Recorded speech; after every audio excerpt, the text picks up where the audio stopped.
Bismillahirrahmanirrahim. Assalamualaikum warahmatullahi wabarakatuh. Salam sejahtera untuk kita semua. Pada kesempatan hari ini, saya akan menjelaskan rencana pembelajaran semester mata kuliah komunikasi organisasi. Saya katakan bahwa rumpun mata kuliah ini adalah mata kuliah wajib program studi dengan bobot 3 SKS. Di sini kami biasanya disampaikan materinya pada semester ke-2 atau biasanya juga bisa di semester ke-3.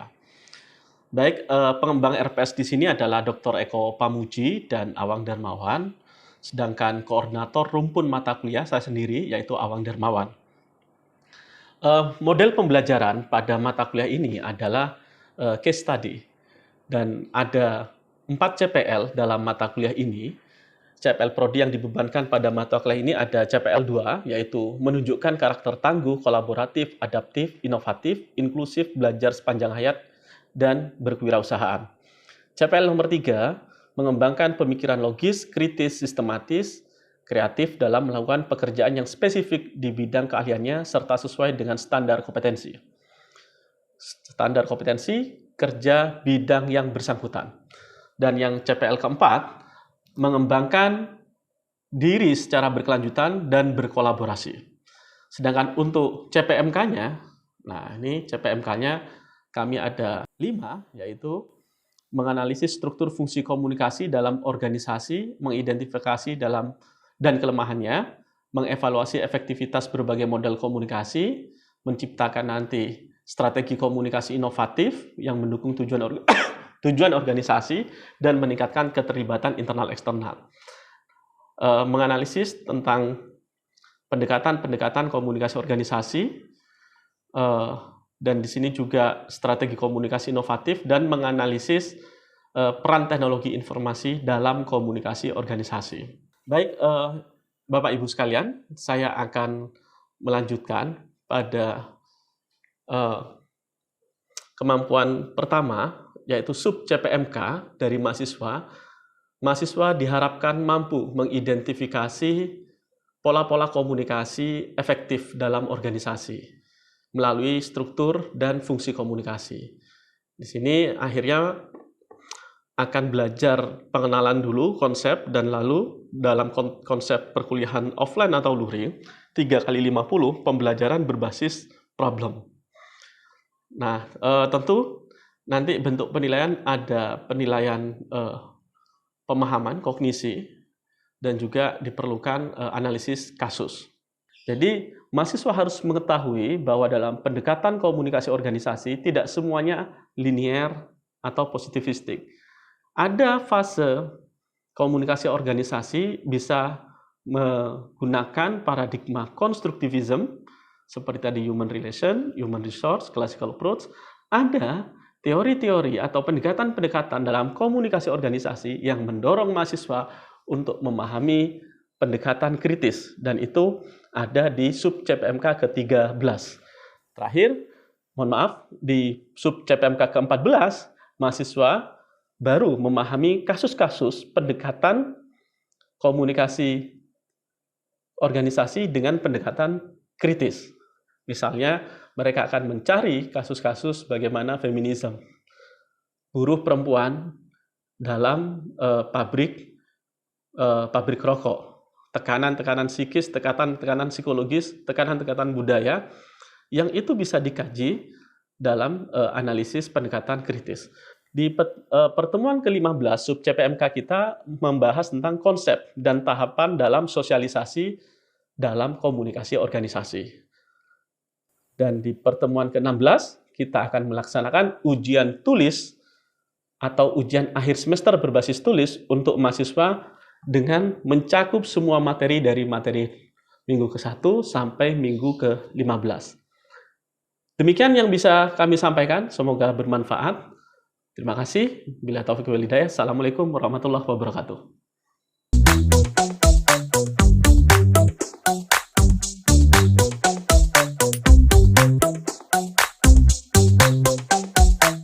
Baik, terima kasih untuk mahasiswa sekalian, angkatan 2022 dan 2023.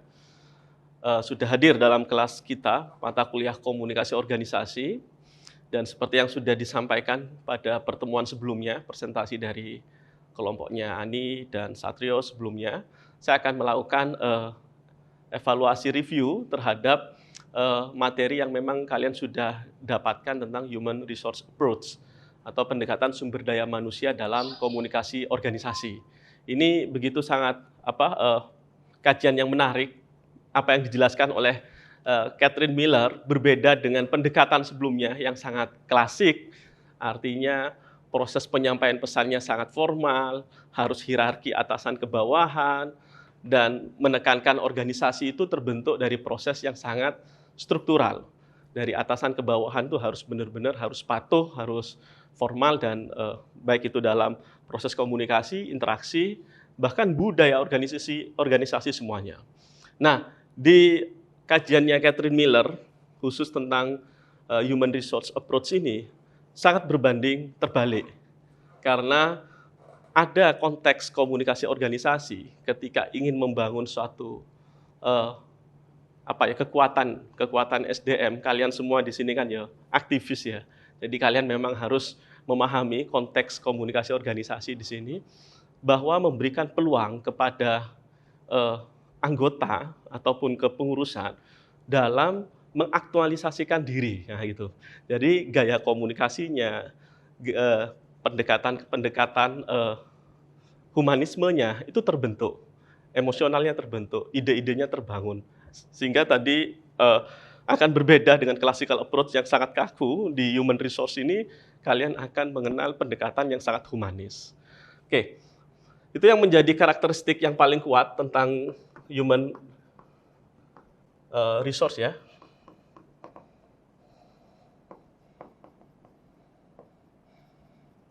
Di sini kalian menekankan aktualisasi anggota atau karyawan dan proses komunikasinya melibatkan emosional. Pola komunikasinya menggunakan emosi. Dan aktualisasi diri. Aktualisasi diri itu memberikan kesempatan kepada orang itu untuk mengembangkan diri. Ini berangkat dari kajiannya Catherine Miller terhadap beberapa studi kasus yang ada, baik itu Elton Mayo, Henry Fayol, dan lain sebagainya, membahas tentang sistem manajerial pendekatannya dengan komunikasi human resource.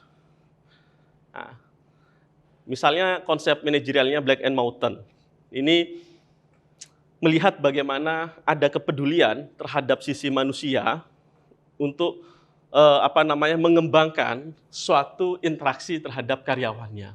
Di sini kalau misalnya mau dijabarkan, mereka cukup kuantitatif, nanti membangun suatu style komunikasi itu harus ada jenjangnya. Mulai jenjang kapan itu dikatakan dia itu sangat melibatkan afeksi atau emosi, kapan dia harus melibatkan sangat formal, kapan mereka itu harus bisa sangat duality of structure, kapan harus formal dan kapan harus melibatkan afeksi. Dan ini biasa disebut dengan gaya manajemen prototypical. Dan studi tentang Hawthorne. Ini terjadi di suatu pabrik listrik ya, industri listrik ya. Tahun 1924 hingga 1933, riset ini dilakukan di pabrik Hawthorne, Western Electric Company di Illinois, bahwa sebenarnya bagaimana ketika dia melakukan eksperimen, ketika tenaga kerja atau karyawan itu bekerja dalam ruang yang gelap, dengan karyawan yang bekerja dalam ruang cahaya yang cukup. Artinya, ada proses perhatian infrastruktur kepada karyawan dari perusahaan itu ternyata akan mempengaruhi semangat dan produktivitas kerja. Ini Hawthorne. Jadi di sini Elton Mayo dari seorang akademisi Harvard University ya, dia mengatakan bahwa produktivitas kerja itu dapat mempengaruhi perubahan lingkungan itu akan mempengaruhi produktivitas kerja. Saya pernah punya satu kajian kasus ya. Waktu itu saya katakan ini di Surabaya ya. Oh sorry, saya cerita yang Malang dulu. Ini pabrik rokok. Kalau teman-teman tahu, biasanya kalau pabrik rokok yang banyak pekerja itu siapa? Perempuan ya. Biasanya buruh kelinting rokok itu rata-rata perempuan. Jadi kalau rokok kretek pasti perempuan. Nah, ada temuan menarik di sini. Seorang teman saya menyampaikan begini, aku ada problem bahwa sebenarnya karyawanku itu kelihatan bermalas-malasan, nggak semangat kalau kerja di pabrik rokok gitu. Terus ada kawan saya yang memang intens terhadap kajian industri juga, saya libatkan, coba kita identifikasi masalah. Ternyata memang perempuan ini punya beban sosial yang lebih berat. Karena dia harus bekerja intensitas tinggi, mulai dari jam 8 pagi sampai jam 4 sore. 8 jam dia harus bekerja. Dan monoton, sangat tegang, sangat menyita energi. Kembali ke Elton Mayo, bahwa ketika perusahaan itu memberikan suatu treatment, memberikan suatu perhatian khusus kepada anggotanya yang memang itu menghadapi suatu problem, itu akan merubah. Problem ini yang saya katakan perlu pendekatan afeksi. Nah, setelah kita mendapatkan masalah waktu itu, akhirnya kami bersepakat ya, saya bersepakat dengan teman-teman saya, kita akan merancang yang namanya radio komunitas.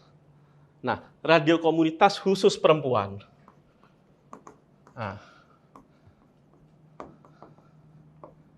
Nah, radio komunitas perempuan ini dikhususkan untuk tenaga kerja perempuan waktu itu di Malang. Kenapa ini penting gitu ya? Kami juga mengkaji dari banyak jurnal bahwa sebenarnya kalau teman-teman ingat, fungsi dari media itu apa saja?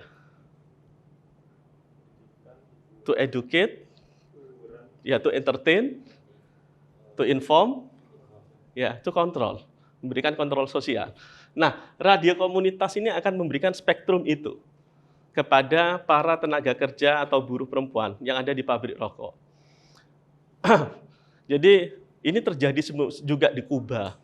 Jadi bagaimana kajian-kajian radio komunitas didirikan di pabrik-pabrik yang memang itu rata-rata gendernya adalah perempuan, itu akan memberikan treatment yang positif kepada karyawan.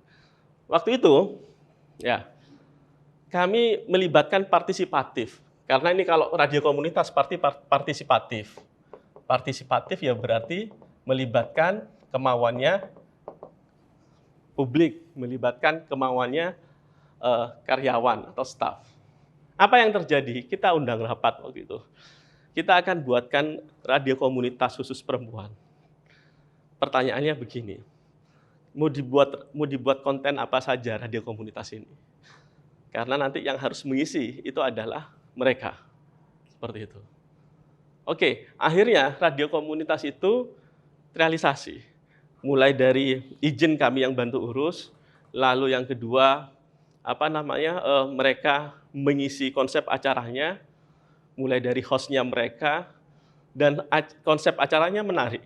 Misalnya kalau pagi itu baru masuk, mereka putar dulu dengan musik lagu, seperti itu. Kenapa harus memilih radio komunitas tidak televisi? Nggak akan efektif kalau visual. Karena kalau orang linting rokok harus cepat, dia harus fokus. Kalau lihat TV, dia nggak akan cepat bekerja. Seperti itu. Maka yang paling ideal adalah audio. Orang itu harus mendapatkan hiburan dengan cara audio. Tetap terus bekerja dengan cara produktif dan bisa mendengarkan informasi atau mendapatkan hiburan. Jadi musik itu hostnya adalah, anchor-nya itu adalah mereka semua. Kita latih waktu itu. Nah, setelah itu ada program yang berhubungan dengan siraman rohani, nah, itu, religi. Jadi mereka itu punya problem-problem di domestik keluarga, punya problem di lingkungan rumahnya, terus di situ akan diberikan semacam ceramah agama ya gitu ya. Selain membuat radio komunitas, tadi juga dibuat tentang konsultasi, konseling ya, tentang psikis, tentang problem rumah tangga. Itu disiapkan, ada ruang khusus bimbingan konselor gitu ya. Mereka untuk bisa bercerita, untuk bisa didengarkan problem-problemnya. Nah, setelah itu dilakukan dalam kurun waktu tertentu, dievaluasi oleh tim kami lagi, ternyata itu cukup efektif meningkatkan stresor dari para pekerja perempuan yang memang itu secara pekerjaan 8 jam itu berat, balik ke rumah itu problemnya banyak lah begitu. Nah, ini menurut saya pentingnya yang saya katakan human resource approach. Bagaimana kita memanfaatkan SDM kita itu untuk melakukan yang halnya positif. Dari pendekatan komunikasi organisasi ini, mereka akan menciptakan suatu produk sistem, yaitu radio komunitas, untuk kembali ke dampaknya ke mereka, untuk produktivitas kerja mereka. Nah, ini mirip seperti studi kasusnya Hawthorne tadi ya, perusahaan pabrik listrik yang ada di Illinois. Artinya apa ya teman-teman ya? Bahwa sebenarnya harus ada intervensi dari perusahaan atau dari lembaga ya. Ya, saya kira itu dulu. Jika ada tanggapan atau pertanyaan. Nanti saya punya studi kasus yang kedua, human resource, yaitu yang terjadi di Pemkot Surabaya.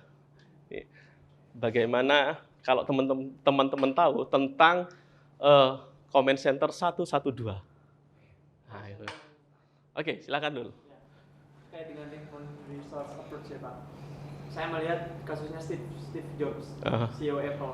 Yeah. Dia terkenal atas otoriternya tapi inovatif dan juga humanis. Okay. Itu kan satu konsep yang sebenarnya unik, bilang unik karena otoriter itu keras dan juga lugas tegas tanpa melihat bagaimana kemudian pendapat dari bawahnya itu dapat diapresiasi. Tapi Steve Jobs ini memang terkesan otoriter, tapi dia juga mendengar komunikasi dari bawahnya, kan tetapi secara ide memang murni dari Steve Jobs sendiri, tim manajerial yang mikro manajer. Yeah. Dia jarang sekali menerima masukan dari anggota-anggotanya secara ide. Tapi untuk sistem kinerja atau sumber daya yang lain, Steve Jobs ini sangat memperlakukan anggotanya untuk kemudian mendapatkan keuntungan yang sebesar-besarnya. Dan pada orientasinya atau goals-nya adalah Apple bisa maju sampai saat ini. Jadi, Bapak bagaimana? Mengasih, menarik ini loh. Artinya begini ya teman-teman ya. Saya melihat bahwa Steve Jobs ini adalah orang yang disiplin. Saya tidak melihat dia sebagai sosok yang otoriter ya. Bahwa human relation itu bisa sebenarnya mentransfer sesuatu itu dengan gaya yang sangat egaliter, tapi itu disiplin. Membangun sistem itu harus tepat waktu, harus sesuai target kerja, dan harus memikirkan kalau kita merancang seperti ini, dasarnya itu risetnya apa? Agar produk itu benar-benar bisa berdampak luas, tidak hanya jangka pendek. Saya melihat bagaimana kalau Steve Jobs itu bikin ruang diskusi ya di kantornya ya. Setting ruangannya itu bisa saya katakan memang sangat human relation. Jadi mereka membangun semua itu sangat equal, sangat setara. Bahkan bisa dikatakan tidak ada proyektor. Yang ada hanyalah whiteboard, papan putih. Karena semua akan berkomunikasi lewat papan putih ini. Artinya kalau sudah seperti ini, PPT pasti satu arah dari Steve Jobs terhadap kepada timnya. Tapi kalau seperti ini, kalian bisa ambil bergantian siapa yang akan maju untuk menjelaskan materi atau ide yang ada di Apple itu. Nah, itu yang menarik bagi saya bahwa itu adalah gaya bukan klasikal, tapi itu Steve itu membangunnya dengan gaya equal, setara, tapi sangat disiplin. Jadi setiap statementnya pasti ada target, dan itu mereka akan melihatnya sangat futuristik. Futuristik itu jauh ke depan. Nah, itu yang menarik. Saya melihat itu lebih ke human relation yang dia memang lakukan ya. Ketika dia berdiskusi seperti itu, gaya komunikasinya, pesan-pesan komunikasinya, memang kalau karakteristik Western ya, itu kan memang tidak menggunakan bahasa yang sangat kaku seperti di kita, Timur gitu ya. Tetapi mereka sangat konsisten membangun konsep itu benar-benar dua arah, ininya begitu. Meskipun saya bicara sepertinya terus ada yang mau interupsi, silakan boleh saja. Itu kalau saya melihat konsepnya kan begitu. Tidak sangat hierarkis, dosen kepada mahasiswa begitu ya. Itu yang paling menarik. Saya melihatnya lebih ke human relation itu. Kalau ke human resource-nya, saya tidak menemukan contoh yang sangat spesifik tentang Steve Jobs, misalnya kalau dia bikin suatu kebijakan yang memang sangat peduli terhadap yang sifatnya itu, misalnya ya, remuneration, memberikan kesejahteraan lebih, memberikan peluang mereka untuk beraktualisasi diri. Ini ada program. Ini dari saya. Silakan program ini kalian kembangkan, temukan hal baru, inovasinya apa, kerjakan, terukur, presentasikan ke saya, kita kerjakan lagi, evaluasi lagi. Nah, itu lebih ke aktualisasi diri itu terbentuk. Jadi kalau misalnya aktualisasi diri itu kita tidak akan satu arah. Oke teman-teman, silakan kalian cari ya studi kasus tentang human relation. Tidak akan saya tunjuk, teman-teman cari ya ke kantor BEM, cari ya ke Rektorat UNESA, tidak begitu. Tapi kalian langsung memodifikasi pikiran, membaca Catherine Miller tentang human resource itu kan melihat sangat luas di masyarakat. Itu lebih ke human resource. Seperti itu. Kalau ada yang mau bertanya lagi, nanti saya lanjutkan. Saya akan bahas yang kasus kedua. Ini kasus ke-1 ya. Radio komunitas di Malang. Ini yang kedua adalah comment center. Ini mungkin kasus terakhir yang akan saya jelaskan. Kalau ada pertanyaan silakan. Oke, comment center di Surabaya. Ini Pemkot Surabaya.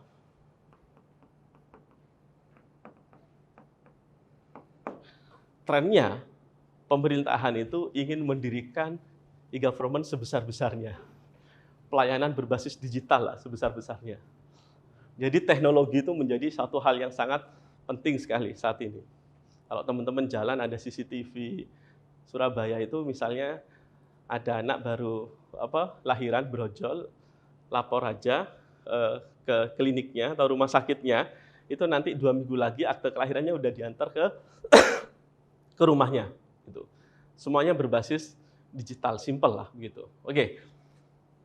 Tidak hanya di Surabaya, tapi banyak di tempat-tempat lainnya. Saya 2019 bersama beberapa kawan dari mengikuti kawan untuk research ya waktu itu ya. Ada dari UI, ada dari UGM, dari Unhas, 3 kampus itu. Kebetulan ingin mengambil data di Pemkot Surabaya Comment Center 112. Hal yang paling menarik, pagi hari kita masih diskusi tentang materi yang akan mau dibahas, diskusi nanti siang. Kita bahas informal, terus ada yang nyeletuk di antara kami. Coba kita ingin tahu ya, sistem comment centernya Surabaya kayak apa ya? Coba bersurat ke Pemkot, itu sekitar jam 8:30. Surat itu dikirim ke Pemkot, pakai sistem email. Ternyata, ini menarik, kurang dari 2 jam sudah ada notifikasi. Kami akan diundang nanti siang ketemu wali kotanya Bu Risma pada waktu itu. Wah, waktu itu kami membayangkan gini, ada berapa ratus surat pada hari ini, kok cepat banget gitu loh. Dari seluruh dinas OPD, kok cepat banget merespon surat ini gitu ya. Terus kami datanglah ke rumah dinasnya wali kota Surabaya. Ini balai kota, lalu di sebelah sisi apa itu ya teman-teman ya? Sisi selatan ya itu ya. Sisi selatan itu ada rumah dinas wali kota. Lalu begini ceritanya. Kami diskusi, ketemu waktu itu dengan Bu Risma. Lalu saya ada pertanyaan begini. Ini salah satu pertanyaan begini. Bu Risma, seberapa tepat waktu comment center itu bergerak? Misal saya di Ketintang, di daerah kita, itu menemukan orang stroke, kejang di pinggir jalan. Itu kan kedaruratan ya teman-teman ya. Terus saya telepon 112. Pertanyaan saya, siapa yang mengangkat telepon saya? Itu admin BPBD katanya. Admin BPBD. Nah, saya mau mengatakan, nanti comment center ini sudah melepas ego sektoral ini teman-teman. Melepas ego sektoral antar OPD, antar dinas. Terus, yang menangani siapa? Adminnya kan BPBD. Yang menangani nanti ambulan, ada dokter sama perawat. Coba bayangkan, ada admin BPBD, minta ambulan berangkat dokter sama perawatnya. Dalam kondisi birokrasi pemerintahan yang sangat jelimet, emang siapa dia nyuruh-nyuruh saya? Atau saya contohkan begini, kalian prodi ilmu komunikasi, saya minggu depan nggak masuk kuliah, tiba-tiba dosen administrasi negara masuk di ruangan ini. Oke teman-teman ya, sebelum mulai kuliah saya kasih tugas dulu. Apa pandangan teman-teman? Ya malas ngapain ngerjakan gitu toh. Itu yang saya katakan ego sektoral. Karena saya merasa nggak punya relasi kuasa dengan ngapain saya harus bikin itu. Nah, admin BPBD menghubungi comment center ini, menghubungi timnya yang terdekat dari titik kejadian stroke ini berangkat, yaitu tim ambulan rumah sakit, perawat dan dokter. Pertanyaan saya, ada berapa titik? Ada banyak titik di Surabaya. Harus ketika ada kejadian tidak boleh lebih dari 8 menit. Jadi kedaruratan itu tidak boleh lebih dari 8 menit. Dan itu bisa dikontrol lewat tablet. Tabletnya comment center, tabletnya wali kota. Dan itu nanti misalnya kurang dari 8 menit, mereka akan otomatis dapat remuneration. Remuneration itu bonus selain gaji. Iya. Ini yang paling penting. Ternyata tidak semata-mata faktor teknologi yang penting. Tapi manusia itu harus dapat dorongan motivasi, yaitu kesejahteraan untuk membangun sistem organisasi itu. Nah, itu yang terjadi. Oke. Terus setelah itu, ya, kejadian karena ada penutupan jalan misalnya itu dilaporkan. Nanti langsung klunting masuk ke rekeningnya yang nolong itu sistem. Jadi semua kejadian di Surabaya comment center itu harus 8 menit. Nggak boleh lebih. Kalau lebih, maka tidak akan mendapatkan remuneration. Remuneration itu konsepnya Maslow dalam teori ekonomi, manajemen. Bahwa kalau kita ingin mendorong orang, ada kebutuhan dasar yang harus dipenuhi. Salah satunya adalah kesejahteraan. Nah, itu di comment center 112. Apalagi hal yang menarik dari comment center 112, saya menanyakan kasus lain. Misalnya begini, mungkin dong saya kalau di Sungai Jagir, Kali Jagir, Surabaya, ketemu dengan buaya. Mau mancing gitu ya, terus ketemu buaya. Kalau saya nelpon comment center, yang datang apa teman-teman? Damkar, ya, 112 damkar. Gitu. Nah, pertanyaan saya gini, waktu itu ke Bu Risma, Bu, kalau yang datang damkar, apakah setiap tim yang ada di comment center itu punya kompetensi menangkap hewan liar ketika ada yang tenggelam, dia punya kemampuan menyelam? Nah, Bu Risma jawabnya begini, saya ingat sekali. Kami melatih penangkaran hewan-hewan liar, damkar itu di Lantamal, Angkatan Laut. Dan mereka harus dapat sertifikat. Menyelam juga harus dapat sertifikat. Baru mereka bisa masuk timnya comment center. Nah, ini yang penting teman-teman ya. Saya terus mengambil data di lain kota Surabaya. Di kota tersebut, teknologi CCTV-nya jauh lebih banyak. Artinya bisa merekam banyak aktivitas kejadian di jalan. Terus saya coba untuk melihat bagaimana ketika ada pelaporan dengan penyelesaian masalah. Ternyata rendah. Laporannya tinggi, penyelesaian masalahnya rendah. Otomatis di laporan-laporan berikutnya menurun. Pelaporannya menurun, tidak ada penyelesaian. Kenapa? Karena ketika ada problem teknologi, ketika dia misalnya ya, jalan aspal, lubang, jatuh orang lewat situ kan. Terus dia lapor comment center. Terus setelah itu, sampai kapanpun nggak diperbaiki jalan itu. Pasti nggak akan lapor lagi orang itu. Ini terjadi di konteks kasus kota lain. Yang akhirnya saya mengambil suatu kesimpulan, tidak hanya determinasi teknologi untuk menyelesaikan problem pelayanan publik, tetapi determinasi human resource approach. Gitu. Nah, jadi kalau orang menjelaskan e-government, juga harus memikirkan sistem manusianya itu cepat merespon. Tidak hanya informasi masuk terus mau diapakan. Itu yang paling riskan. Nanti publik akan kecewa. Oke, terima kasih teman-teman. Saya kira ini sudah sangat cukup untuk pertemuan kita pada minggu ini membahas tentang human resource approach. Kita masih punya pertemuan minggu depan dengan pendekatan komunikasi organisasi lainnya. Saya akhiri pertemuan kita pada minggu ini. Tetap baca kajiannya Catherine Miller. Sampai jumpa minggu depan. Bila taufiq wal hidayah. Assalamualaikum warahmatullahi wabarakatuh.